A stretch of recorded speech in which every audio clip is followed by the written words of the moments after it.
बहुत स्वागत है आप सभी का। आपके साथ मैं हूं अभिलाष मिश्रा और आप देख रहे हैं आपकी बात मध्य प्रदेश। मध्य प्रदेश में स्मार्ट सिटी को लेकर खूब जोर शोर से शुरुआत हुई, लेकिन खुद जब सीएम शिवराज ने समीक्षा की तो योजना की सुस्त रफ्तार उन्हें बिल्कुल नहीं भाई और वो नाराज हो गए। अब सीएम खुद शहर शहर जाकर योजनाओं की समीक्षा करेंगे। उधर खुद सरकार के मंत्री गोपाल भार्गव ने भी योजना को लेकर सवाल उठा दिए, जिस पर कांग्रेस को सरकार को घेरने का मौका मिल गया, लेकिन बीजेपी इसके लिए भी कांग्रेस पर ठीकरा फोड़ रही है। इस हालात में आखिर स्मार्ट सिटी का सपना कितना पूरा हुआ और कैसे इस सपने ने लोगों को ठगा है, इसी पर करेंगे आज आपकी बात।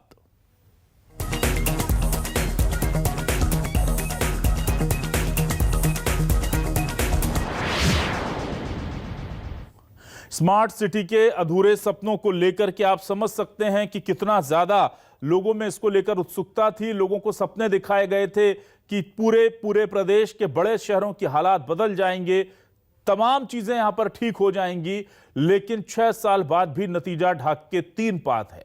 भोपाल में तो 1000 करोड़ खर्च कर दिए गए और यकीन मानिए कि इस 1000 करोड़ रुपए में से जो खर्च हुए हैं, 1 रुपए भी इस वक्त जनता के काम नहीं आ रहा है।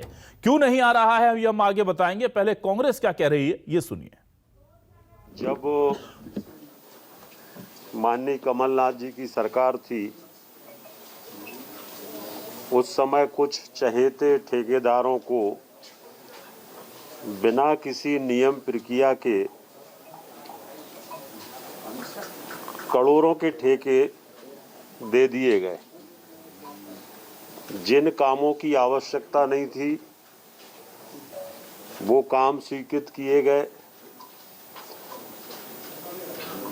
और करोड़ों रुपए इस तरह से स्मार्ट सिटी के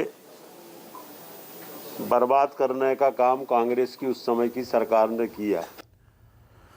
तो भूपेंद्र सिंह सीधे तौर पर कांग्रेस पर निशाना साध रहे हैं। उनका साफ तौर पर कहना है कि ये जो सारा स्मार्ट सिटी का प्रोजेक्ट अटका है, इसके पीछे वो 15 साल की कांग्रेस की सरकार जो है वो जिम्मेदार थी। गोपाल भार्गव क्या कह रहे हैं, वो थोड़े से ज्यादा जमीनी हकीकत बयां कर रहे हैं, लेकिन बड़ी दबी जुबान में। जरा सुनिए, एक और मंत्री बीजेपी के इस पूरे प्रोजेक्ट की जो सपना है उसका क्या हुआ है, उसका किस तरह से मजाक उड़ा है, इसकी वानगी वो अपने बयानों में बयां कर रहे हैं। मैंने कह दिया स्मार्ट सिटी, ये सिटी वो सिटी। अब स्मार्ट सिटियों का हाल क्या है मैं आपको नहीं बताना चाहता, क्योंकि मैं मंत्री पद पर हूँ। इस कारण से पैसा तो बहुत है, उपयोग क्या हो रहा क्या नहीं हो रहा तो, लेकिन हम चाहते हैं कि हमारा रैली जो है इतना स्मार्ट दिखे, बाहर का आदमी आए तो कहे स्मार्ट सिटी तो घोषित नहीं है, लेकिन स्मार्ट से मोस्ट स्मार्ट दिख रहा है और ज्यादा स्मार्ट है। तो क्या है न्यूज 24 मध्य प्रदेश छत्तीसगढ़ के आज के सवाल। आइए सीधे सवालों का रुख कर लेते हैं। हमारे सवाल बहुत सिंपल हैं, बहुत सीधे हैं, जो जनता की मेहनत की गाड़ी कमाई से जुड़े हुए हैं। स्मार्ट सिटी के अधूरे सपने, कामकाज से क्यों नाराज हुए अपने, जब लोग ही अपने नाराज हैं। अपने मंत्री कह रहे हैं कि मुझसे मत पूछिए स्मार्ट सिटी का हाल, मैं मंत्री पद पर हूं इसलिए कुछ कह नहीं सकता। तो आप समझ जाइए कि वो कितना कुछ कहना चाह रहे होंगे। तो स्मार्ट सिटी के अधूरे सपने, कामकाज से क्यों नाराज हुए अपने, ये बड़ा सवाल है। अगला सवाल हम बता दें, हजारों करोड़ लगाए तो एक काम भी क्यों नहीं गिना पाए। बीजेपी को नया बहाना नहीं मिला, क्या इसलिए कांग्रेस पर फोड़ा ठीक रहा। हजारों करोड़ लगाए तो काम एक भी क्यों नहीं गिना पाए। बीजेपी को नया बहाना नहीं मिला, क्या इसीलिए कांग्रेस पर फोड़ा ठीक रहा। ये भी सवाल उठ रहे हैं। और सवाल सबसे बड़ा, एमपी में स्मार्ट सिटी प्रोजेक्ट फेल, किसने किया करोड़ों का खेल। यह सबसे बड़ा सवाल है। बीजेपी ने या कांग्रेस ने, दोनों एक दूसरे की तरफ उंगली उठा रहे हैं।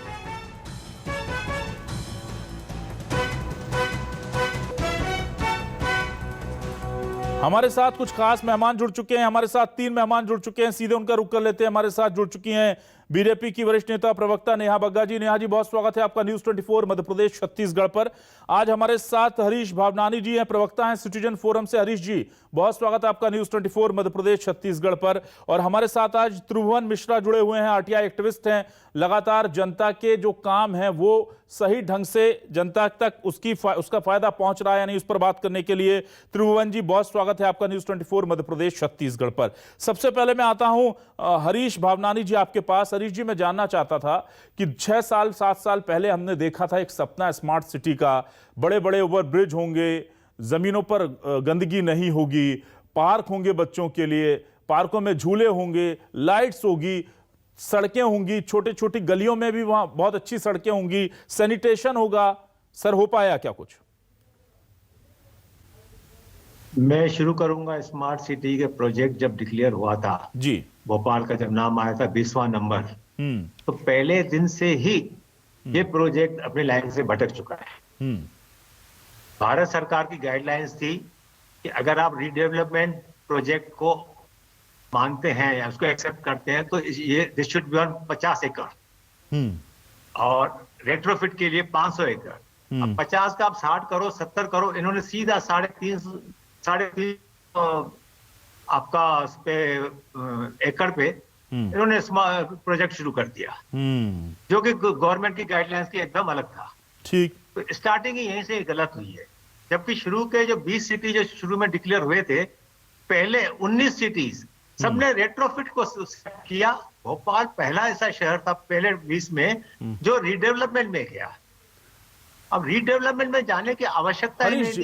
हरीश जी माफी के साथ आपको रोकूंगा। सर, हमारे दर्शकों को जरा आसान भाषा में समझाएं कि क्या कहा गया था, प्रावधान क्या था, और सभी लोगों ने जो रेट्रोफिट जो कहा आपने कि सेलेक्ट किया वो क्या था, और सरकार ने उसको छोड़कर दूसरा कौन सा ऑप्शन जो है उसे ऑप्ट कर लिया। वो थोड़ा सा इजी लैंग्वेज में समझा दे ताकि समझ में आ जाए कि ये कहते हैं ना कि शुरुआत में ही कुछ गड़बड़ियां हो गई थी, इसीलिए अब हम ये भुगत रहे हैं। जी बिल्कुल जी, भारत सरकार ने सब ऑप्शन दिया था कि आप इसमें 3 प्रोजेक्ट में से आप कोई सा भी एक जो सिस्टम है उसको आप अपने पर लागू कीजिए, जिसमें था अपना redevelopment, retrofit, pen and green coverage, और एक पेन सिटी तो सबके लिए कंपलसरी था। पेन सिटी का मतलब होता है कि development of the full city, वो तो जरूरी भी था और कंपलसरी भी था। अब तीनों ऑप्शन में से भोपाल ने सिलेक्ट किया रीडेवलपमेंट का मतलब है कि खाली जमीन या बेकार पड़ी जमीन पे नए सिरे से पूरा नया कंस्ट्रक्शन कराया जाए।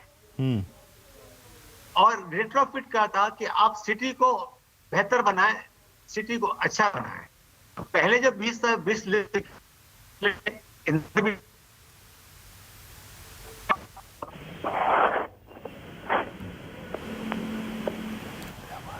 नंबर पे था, भोपाल ने रीडेवलपमेंट को यानी सिलेक्ट किया। अच्छा, अब आइए भारत सरकार की गाइडलाइंस में। भारत सरकार की गाइडलाइंस बोलती है कि अगर आप रीडेवलपमेंट करना चाहते हैं तो ये 50 एकड़ पे कीजिए, क्योंकि इससे ज्यादा आपका बजट साथ नहीं देगा। और अगर आप रेट्रोफिट में जाते हैं तो आप 500 एकड़ तक का जो एरिया सिलेक्ट कीजिए और इसको रेट्रोफिट में लीजिए, जैसे कि इंदौर में राजवाड़ा और उसके आसपास का एरिया लिया गया है।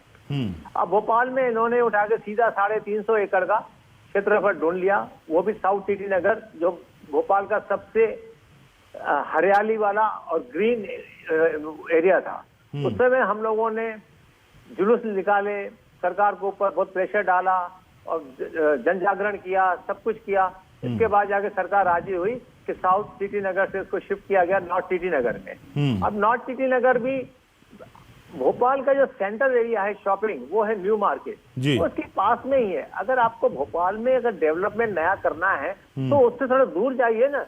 चलिए सर, अगर पेड़ काट भी दिए, मैं हरीश जी मान लूं कि 5000 पेड़ काट भी दिए विकास के नाम पर, तमाम विरोधों को दरकिनार करते हुए, तो क्या 6-7 साल में उसका कुछ फल मिला, हमें रिजल्ट मिला? कुछ नहीं मिला सर, कुछ नहीं मिला। सिर्फ अब अभी आज भी समझ में नहीं आ रहा है ये क्या करना चाहते हैं और क्या कर रहे हैं। बस सिर्फ बिल्डिंगों को कंस्ट्रक्शन के ऊपर कंस्ट्रक्शन चला रहा है। किसके लिए बिल्डिंगें बन रही है, काय के लिए बन रहा है, कहाँ मार्केट जाएगा? मार्केट की बात हमने पहले दिन ही कहा था कि इतनी डिमांड भोपाल में नहीं है, इतनी रिक्वायरमेंट नहीं है जो आप कर रहे हो। ठीक है, आप रेट्रोफिट में जाओ, आप भोपाल को सुंदर बनाओ, ज्यादा अच्छा रहेगा। ठीक है। अच्छा, अब आप आइए पेन सिटी में। पेन सिटी में इन्होंने साइकिल ट्रैक बनाया, ठीक है। अब साइकिल को इन्होंने कनेक्ट किया अपना मोबाइल ऐप से। इसका मतलब है वही व्यक्ति साइकिल चला सकता है जिसके पास स्मार्टफोन हो और फोन के थ्रू पेमेंट करने की फैसिलिटी हो। तो ये साइकिल किसके लिए बनाई आपने? 60-60 हजार की एक साइकिल, आज सब साइकिलें धूल खा रही है, सब सड़ गई है, कुछ नहीं हुआ उसका। कितने पैसे की बर्बादी। साइकिल ट्रैक जो बनाया है उन्होंने 7 किलोमीटर का, वहां देख लिए जानवर चल रहे हैं, गायें भैंसें सोई हुई है, और लोगों ने कार पार्क कर रखी है, किसी ने मोटरसाइकिल पार्क रखी है। ठीक है रिची, तो ये करोड़ों रुपए ऐसे बर्बाद हुए हैं, ये हम दिखाएंगे। मैं आता हूं, अब्बास हाफिज जी हमारे साथ जुड़ चुके हैं, उनको भी मैं वेलकम करूंगा। अब्बास जी, आपसे जानना चाहूंगा, साफ तौर पर कहा जा रहा है कि 6 साल पहले जो सपना देखा था बीजेपी ने, 15 साल में आप लोगों ने सब गड़बड़ कर दी। अब जांच कराएंगे सर आपकी। 6 साल में जितनी मेहनत करके इन लोगों ने खड़ा किया था बीजेपी ने, वो सिर्फ 15 साल में आप लोग आए और सब रोक कर चले गए, और ऐसा कर गए कि अगले 17 महीनों में भी ये लोग ठीक नहीं कर पा रहे हैं। तो इतना कितना बिगाड़ देते हैं सर आप प्रदेश का?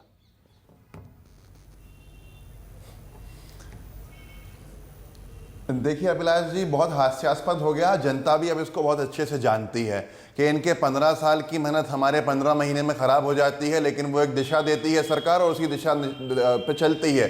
आगे आने वाली बीजेपी की सरकार, चाहे वो माफिया का काम हो या चाहे वो शुद्ध से युद्ध हो, चाहे वो जो भी हो, किसानों की कर्ज माफी को लेकर बहुत सी चीज़ें हैं। लेकिन आज सबसे बड़ा सवाल यह है कि 2015 में एक प्रोजेक्ट शुरू होता है और उस प्रोजेक्ट का ये समझ लीजिए कि कोई जो टारगेट अचीव करने का समय है वो भी पूरा नहीं हो पाता है। सरकार बदल जाती है, सरकार दूसरी आती है, और 4 साल उस पिछली सरकार ने क्या किया जो दोबारा अब सत्ता में आई है बीजेपी, वो कहती है कि 15 महीने की जो कांग्रेस की सरकार आ गई उसने सब कुछ खराब कर दिया। हमारा साफ साफ ये है कि हमारा कहना है, आपको लगता है कि कोई धांधली हुई है, कोई घोटाला है, हमने टेंडर दिया, पात्रता के आधार पर दिया है, लेकिन फिर भी आपको लगता है जांच कराइए और जांच की रिपोर्ट के साथ बातें कीजिए। ये हवाई बातों से देश नहीं चलता है, प्रदेश नहीं चलता है कि आपने न जांच कराई है, न कुछ किया है, न आपके पास तथ्य है, न आपके पास रिपोर्ट है, न आपके सामने कोई स्कैम है, बस उठाए और मुंह से बोल दिया कि साहब कांग्रेस की सरकार ने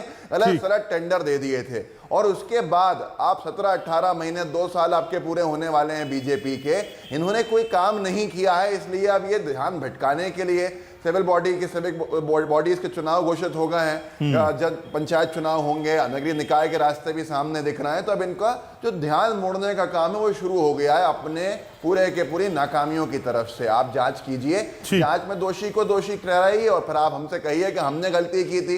एग्जीक्यूशन किसका जिम्मेदारी थी? एग्जीक्यूशन पिछले 18-20 महीनों के अंदर कौन देख रहा था? अगर कहीं गलती हुई है तो सीधे तौर के ऊपर भ्रष्टाचार इनकी सरकार में चल रहा था, जिसको ये 20 महीने के बाद देख रहे हैं, और उसकी जांच भी नहीं हुई है, और उसके पहले ही कांग्रेस पर आरोप लगाना शुरू कर दिया है। मुझे लगता है जनता के मुद्दों से ये बहुत दूर चले गए हैं। अपनी नाकामियों को छिपाने के लिए डाइवर्जनरी टैक्टिक्स जिसे कहते हैं, ध्यान भटकाने के, वो काम कर रहे हैं जिससे कुछ फायदा नहीं होगा। ठीक है, मैं आता हूं त्रिभुवन मिश्रा जी के पास। त्रिभुवन जी, आपसे मैं जानना चाहूंगा, हमारे पास कुछ जानकारी हमने जुटाई तो हमें पता चला कि स्मार्ट सिटी के पास 8 बैटरी चालित वाहन मौजूद हैं, जबकि स्मार्ट सिटी के लिए ऑफिस में एक चार्जिंग स्टेशन बना दिया गया। कुल 33 इलेक्ट्रिक चार्जिंग स्टेशन बनने थे, पर जितने चार्जिंग स्टेशन बनने थे उतने तो वाहन भी नहीं है। इसके अलावा हम देखते हैं ज्योति टॉकीज के पास 5 करोड़ की लागत से बना हॉकर और एस्केलेटर फ्लाईओवर रखा है जो धूल खा रहा है, सड़ रहा है। ऐसे कितने करोड़ों अरबों रुपए बर्बाद हुए हैं, जरा बताइए ना मध्य प्रदेश की जनता को कुछ हिसाब। हम तो बाद में पूछेंगे कि कांग्रेस जिम्मेदार है, बीजेपी, पर कोरोना काल में जब लोग भूखे मर रहे हैं, जब लोगों के पास काम धंधे नहीं है, तो हमारे अधिकारियों ने कितने करोड़ का मजा लूटा है, थोड़ा बताइए, आपके पास डेटा हो तो।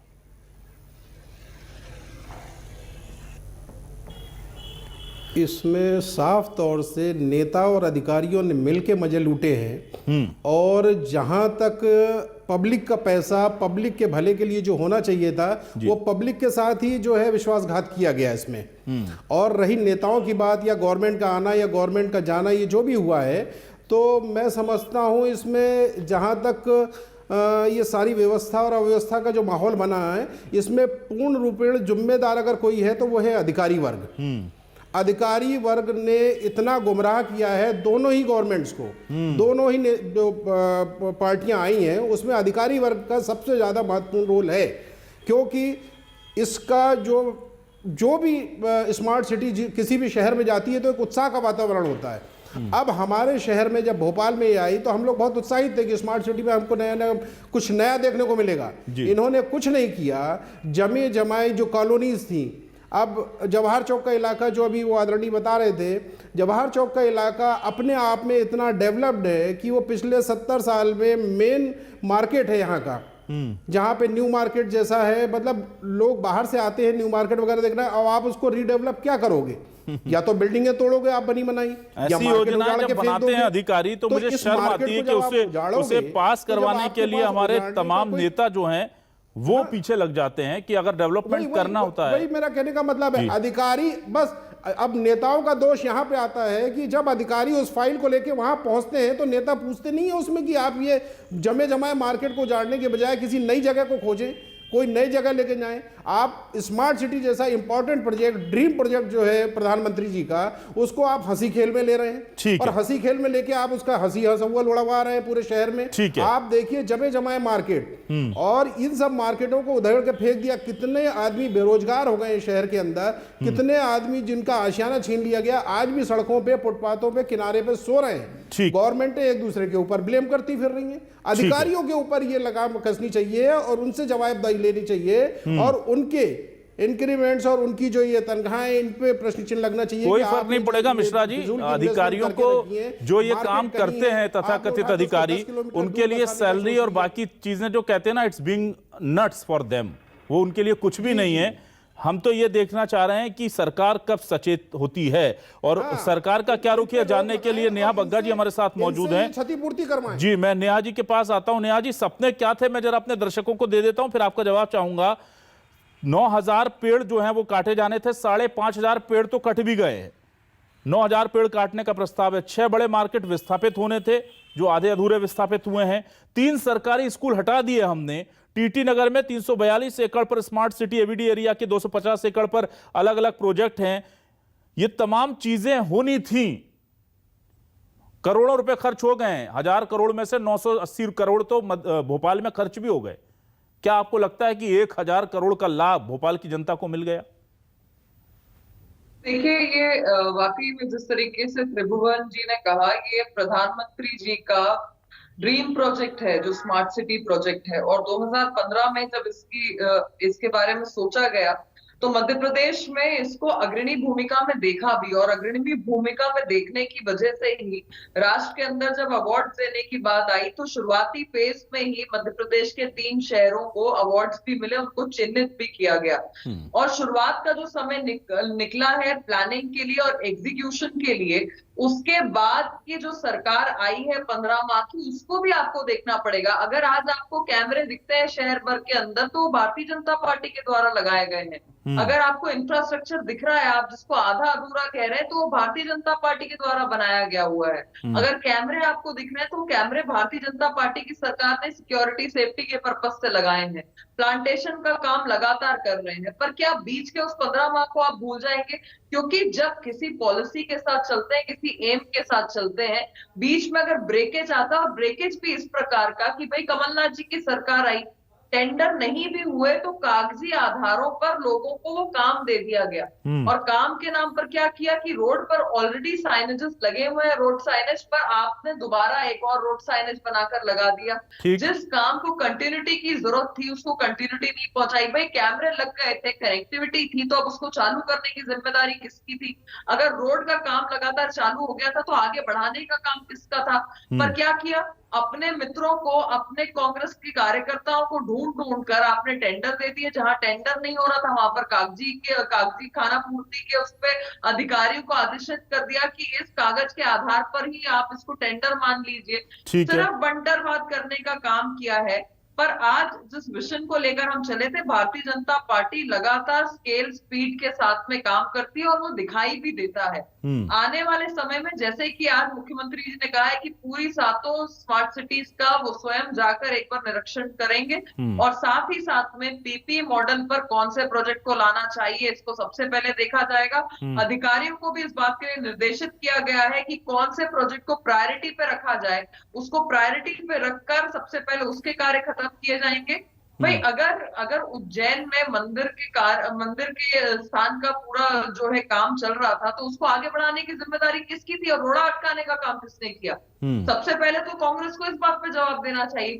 और जब इस प्रकार से एक ब्रेकेज आता है अभिलाष जी, तो जनता का निश्चित तौर पर नुकसान होता है। अब आप सोचिए, हम वापस से जीरो स्टेज पर आ गए हैं, जहां पर 2015-16 में हमने शुरू किया कि टेंडर निकाले, काम देने का काम किया, काम को स्पीड पहुंचाई, और एक जो बेसिक स्मार्ट सिटी के नॉर्म्स होते हैं, चाहे ऑप्टिकल फाइबर बिछाना हो, चाहे टेक्नोलॉजी के माध्यम से हम अपने घरों की रजिस्ट्री की बात करते हो, या फिर इंफ्रास्ट्रक्चर हो, या स्कूल हो, कॉलेजेस हो, इसको बीच में रोक के अड़ंगा डालने का काम आखिर किसने किया है?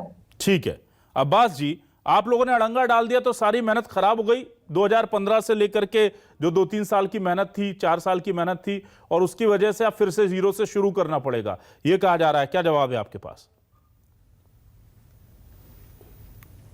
अभिलाष जी, मेरा ये प्रश्न है कि अगर सीएम साहब ने ये लिया है तो सबसे पहले अधिकारियों की जिम्मेदारी को समझा जाए कि इन्होंने कहां कहां गलतियां करी हैं, चाहे वो उस शासन में रहे हो चाहे इस शासन में रहे हो। शासन बदल गया था, चलिए मंत्री वो सीएम बदल गए, सब कुछ बदल गया, लेकिन जिम्मेदारी तो अधिकारियों की थी। इन्होंने गलत मशवरे दे दे के ये सब इतना बड़ा घोटाला कैसे कर दिया? ठीक है, अभी पिछले सीओ साहब से भी जवाबदेही मांगी गई है, उन्होंने कुछ प्लॉट वगैरह में कुछ धांधलेबाजी करी है, और ये निर्माण कार्य था, आप सड़कें बना रहे हैं और प्लॉट बेच रहे हैं। ठीक है, मालूम ही नहीं है। मैं आऊंगा त्रिभुवन जी आपके पास भी आऊंगा। मैं अब्बास जी से पहले सवाल ले लूं क्योंकि आरोप उन पर लग रहे हैं। ठीक है त्रिभुवन जी, आपके पास आता हूं। अब्बास जी आप बताइए, बड़े आरोप आपके ऊपर लगे हैं, क्या कहेंगे आप? अभिलाष जी, सबसे बड़ी बात यह है कि हास्यास्पद है, भाजपा की प्रवक्ता महोदया को शायद जानकारी नहीं है कि क्या काम था, क्या काम हो रहा। उनकी पार्टी लाइन दिन में यह थी कि ये आरोप लगाया था बीजेपी के एक प्रवक्ता महोदय ने एक टीवी की चर्चा के अंदर सुबह मेरे ऊपर, कि कांग्रेस की सरकार में ऐसे टेंडर दिए गए कि कैमरे जो हैं वो पुलिस के कैमरे जहां मौजूद हैं वहां स्मार्ट सिटी के कैमरे लगा दिए गए। तो वो हम पे आरोप लगा रहे थे। नेहा जी ने बहुत स्पष्ट कर दिया कि इन्होंने कैमरे लगाने का काम किया है, मतलब वो भाजपा के प्रवक्ता नए कांग्रेस से शामिल हुए हैं बीजेपी के अंदर, उन्होंने अपनी ही सरकार के ऊपर बहुत बड़ा आरोप खड़ा कर दिया। बस यही हालत पूरी बीजेपी की, उनको कुछ समझ में नहीं आ रहा है करना क्या है। आप खुद सोचिए कि 4-5 साल जिस सरकार ने काम किया हो उसका 15 महीने में काम पूरा जीरो पे चला जाएगा, तो उस काम की पोजीशन आप समझ सकते हैं क्या होगी। एक आखिरी बात मैं और कहूंगा यहां पर कि सबसे महत्वपूर्ण बात यह है कि भाजपा की सरकार में, आपके चैनल पे कह रहा हूं, समझ में आता है भाजपा की प्रवक्ता महोदया की बातों से और दूसरे नेताओं के बयानों से कि ये टेंडर दोबारा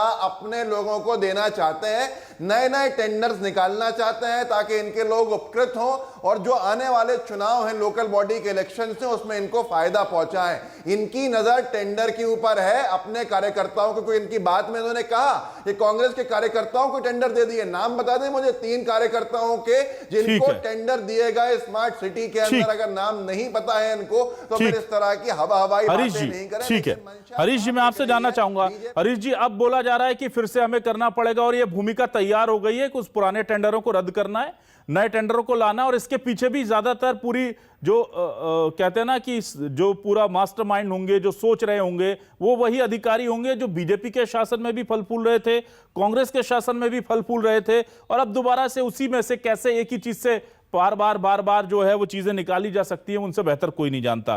क्या हम उम्मीद करें स्मार्ट सिटी से, भोपाल को, मध्य प्रदेश को, इस प्रोजेक्ट से कितनी उम्मीद करनी चाहिए सर? त्रिभुवन जी जो बोला, मैं उनसे पूरी तरह सहमत हूँ। सबसे पहले तो जवाबदारी तय होना चाहिए कि क्यों हुआ और कहाँ हुआ। अब किसने टेंडर दिए, कौन सी सरकार ने दी, मैं उसमें नहीं पढ़ना चाहता क्योंकि हमको राजनीति से कोई लेना देना नहीं है। हमको तो ये चाहिए कि स्मार्ट सिटी में जो पैसा व्यय हो रहा है उसकी जवाबदारी किसकी है, और जो पैसा वेस्ट हुआ है उसकी प्रोग्रेस क्यों नहीं हुई है। जो उसका टाइम लिमिट था 5 साल के अंदर, गवर्नमेंट ऑफ इंडिया से जो पैसा आया उसका कहाँ यूज हुआ, कैसे यूज हुआ, वो पूरा सामने आप सामने तो रखिए। पैसा कहाँ यूज हुआ, अभी तक कुछ भी, कौन सा प्रोजेक्ट कंप्लीट हुआ कोई मालूम ही नहीं है। नए प्रोजेक्ट बीच में आ रहे, पुराने आधे पड़े हुए, ये भी स्मार्ट सिटी को दे दिया, ये भी स्मार्ट सिटी को दे दिया। अरे पुराना कहाँ गया उसका तो बताइए। ठीक है, तो पहले प्रोजेक्ट आपने डिसाइड किए थे उसका क्या हुआ? ठीक है, तो जवाबदारी जब तक तय नहीं होगी आपको रिजल्ट नहीं मिलने वाला है। ठीक है नेहा जी, मैं आपके पास आता हूं। आपसे मैं जानना चाह रहा हूं नेहा जी, देखिए प्राथमिकताएं यहां पर तय करनी होंगी ना। हमने साइकिल रख दी और जिस तरह से हरीश जी ने कहा और उनको स्मार्टफोन से अटैच कर दिया, ये काम प्रोजेक्ट पूरा हो गया। क्या कोई ऐसा काम नहीं हो सकता था पहले जो लोगों को सीधे तौर पर फायदा पहुंचा देता, जो गरीबों को फायदा पहुंचा देता? क्या आप प्राथमिकताएं ये रखेंगे? और ये तो बीजेपी के शासन की मैं बात कर रहा हूं, अभी तो कांग्रेस पे मैं आया नहीं हूं। कांग्रेस ने जो किया है वो तो जनता ने उसका जो है वो उपचुनावों में और तमाम तरीके से दिख रहा है कि क्यों कांग्रेस के साथ वो चीज नहीं हो पा रही है। लेकिन आप लोगों के भी सवाल हैं, क्योंकि जिम्मेदारी आपकी ज्यादा है, आपने ज्यादा स्मार्ट सिटी के टाइम पर काम किया है। तो मुझे बताइए कि प्राथमिकताएं क्या है? एक एस्केलेटर ले जाकर पटक दिया गया, उससे बेहतर होता कि 3 पुल बना दिए गए होते, उससे बेहतर होता कि 2 ओवरब्रिज बना दिए गए होते। तो जहां पर खरीदी बिक्री का काम हो सकता है, जिसमें मैं सीधे आरोप लगाता हूं कि कमीशनखोरी हो सकती है, उन कामों पर ही क्या फोकस रहेंगे? और अधिकारियों को अगर ढील दी है तो उनकी निगरानी करने की मंत्रियों की जिम्मेदारी है। मंत्री खुद मजबूर हैं, कह रहे हैं कि हमसे पूछिए मत। ये तो कोई कांग्रेस का आदमी नहीं कह रहा ना, तो बीजेपी के मंत्री कह रहे हैं। जगह शिफ्ट कर दिए गए हैं और बना दिए गए हैं जहां पे दुकानदार जाने नहीं चाहते। नेहा जी प्लीज आपका अंतिम कमेंट। नेहा जी, दुकानदार नहीं जाना चाहते। जो मंत्री जी ने कहा है वही आदरणीय मुख्यमंत्री जी ने भी कहा है कि बीच में जिस प्रकार का घोटाला हुआ है और टेंडर अपने करीबियों को दिया, और जहां टेंडर नहीं हुआ है वहां पर कागज के आधार पर ही कह दिया कि भैया बंटरबाज कर लो। पर सवाल ये है कि 2015 में एक ऐसा ड्रीम प्रोजेक्ट आया जिसको 16 और 17 में, जिसको आप कह रहे हैं कि 5 मार्केट हैं जो आधे अधूरे बने हैं, वो 50% की स्टेज पर आ गए 2 साल के अंदर। उसी प्रकार से रोड और साइकिलिंग ट्रैक जो है वो कंप्लीट हो गए 100%, जिसको आपको खुद अपने चैनल पर बता रहे हैं। और सबसे महत्वपूर्ण बट यूज नहीं हो रहे हैं। नेहा जी ये भी बता रहा हूं, मैं ये भी बता रहा हूं कि वो यूज नहीं हो रहे हैं। आप भोपाल के अंदर देखेंगे तो टेक्नोलॉजी के माध्यम से ही रजिस्ट्री करवाई जा रही है। आज जनता जो है अपने प्लॉट की मैपिंग जो है टेक्नोलॉजी के माध्यम से कर रही है। ये सब 2 साल में हुआ है। उसके बाद 15 महीने की कमलनाथ जी ठीक है, तो स्मार्ट सिटी का जो भी अच्छा काम हुआ है वो बीजेपी के 2 साल में हुआ है। जो काम नहीं हो पाया है, जो घोटाले हुए हैं वो कांग्रेस ने किए हैं। ये बीजेपी का तर्क है। कांग्रेस की ये दलील है कि कुछ नहीं, इन्हें ग्राउंड तैयार करना है ताकि ये पुराने टेंडर निपटा करके खत्म करके फिर से अपने चहेतों को, अपने करीबियों को बीजेपी के लोग टेंडर दे पाए, उसकी भूमिका बना रहे हैं। मध्य प्रदेश की जनता स्मार्ट सिटी के ड्रीम प्रोजेक्ट को लेकर असमंजस में है। एक तो मुझे बड़ी आपत्ति है ड्रीम प्रोजेक्ट लेने से, क्योंकि जिस भी प्रोजेक्ट के आगे ड्रीम प्रोजेक्ट लग जाता है ना, वो सपना ही बनकर रह जाता है। फिलहाल तो अभी शुरुआत है। ड्रीम प्रोजेक्ट स्मार्ट सिटी का भी है, एक मेट्रो का भी है जो भोपाल में चल रहा है धीरे धीरे। देखते हैं कि क्या ये पीढ़ियां इस ड्रीम प्रोजेक्ट को साकार होते देख पाएंगी, और देख पाएंगी तो उसकी क्या कीमत आम जनता को चुकानी होगी। बहुत बहुत शुक्रिया त्रिभुवन मिश्रा जी, अब्बास हाफिज जी, नेहा बग्गा जी और हरीश भावनानी जी, आपका हमारे इस खास डिबेट में शामिल होने के लिए। सभी मेहमानों का, सभी दर्शकों का शुक्रिया।